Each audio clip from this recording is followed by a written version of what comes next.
Our spending is not the issue with our debt. Tax cuts are the fucking issue. Allowing billionaires to live rent-free in society is the fucking issue. And we really need to stop peddling this bullshit propaganda that spending is the problem. Because objectively, it isn't. Don't get me wrong, the US government has plenty of irresponsible spending. Like the Pentagon never passing an audit in the history of ever and not being able to count for half of its fucking assets. Of course, when we're talking about spending cuts, that's never the spending we're talking about cutting now, is it? The Pentagon can lose billions of dollars worth of shit and that's a-okay. When we talk about tightening the belt, the poor kids starving to death is just a sacrifice we're gonna have to make. But even with all that and the insane wasteful spending of our defense budget, spending is still not the reason that we've got a debt problem. Revenue is. Tax cuts are the reason, objectively by the numbers, that we are where we are in regards to debt and spending. In fact, we have undercut spending projections consistently for years. For the past few years, per capita spending has actually decreased. But you know what's decreased faster? Tax revenue. And we have the historical data to show what works and what doesn't and what is and isn't the problem, and tax cuts have always been the problem. It's never been spending increases. In 1946, following the Second World War, our national debt was over 100% of GDP. That debt declined consistently over the next 3 decades until it hit 25% in 1980. Remember the kind of expenditures we had going on during this time frame. We had all these New Deal social programs like Social Security, Medicaid, everything that didn't exist before 1933. We built the interstate system, arguably the biggest infrastructure project in our history. We founded NASA and put a man on the moon. To date, here in 2023, some of the most advanced defense tech ever built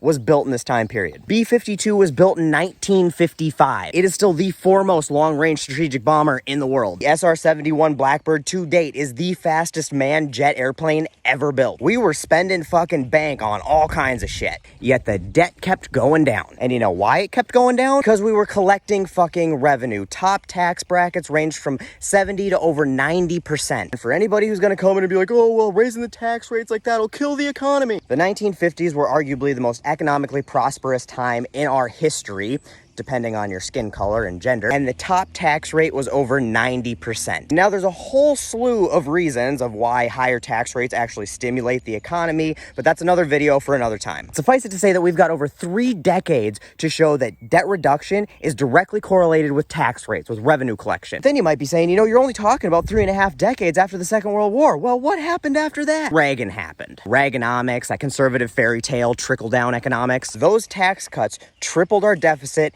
and our national debt. It wasn't spending. I mean, he did increase spending because, fiscally conservative people have never been fiscally conservative. But even with his ridiculous Star Wars bullshit and all of that, his spending increases were negligible. By the numbers, that deficit and debt increase can 100% be traced back to his tax cuts. And spending continued to remain flat pretty much through Bush Sr. and Clinton, who managed to balance the budget again and start reducing the debt. And then baby Bush came in, who increased spending some, by starting to put 2 wars on credit cards. But while increasing spending a little bit, he decreased revenue a fucking lot. He decreased that by, say it with me, class, fucking tax cuts. And then rinse and repeat with Trump, and he really increased spending and really decreased revenue and ballooned both the deficit and the debt. Had we left Clinton's tax policies alone and spending went exactly the way it had over the last 23 years, our debt would be indefinitely decreasing. That's just math. And since you can't argue with math, you can't argue that tax cuts aren't the problem, because they are. There is no 2 ways about it. It's not an opinion. It's not open for discussion. Tax cuts are the problem with our debt. And to compound the fact, out of the 30th top developed nations in the world, the United States doesn't even hit the list for tax burden. We rank 31st. If you want to find developed nations that have a tax burden lower than us, you need to start looking at countries like Mexico or Chile. Now, it might feel like we're taxed a lot, but that is simply because we don't get anything for our fucking taxes. Our infrastructure is crumbling. We drive on shitty roads. We have bridges falling into rivers. We have the most expensive and least effective healthcare on the fucking planet. And despite having some of the most expensive higher education on the planet, we rank at the bottom of all of our education metrics. So it feels like we're spending a lot in taxes because we kind of are for what we get for them. But once again, the solution isn't more fucking tax cuts. And yes, some accountability and things like defense spending would certainly help. But the only way to fix this is to bring back tax policy that fucking worked for decades. We have the blueprint. We did it. We know it works. Why is this even a fucking conversation? And we should be using that revenue that we would get from tax policy that we know fucking works to spend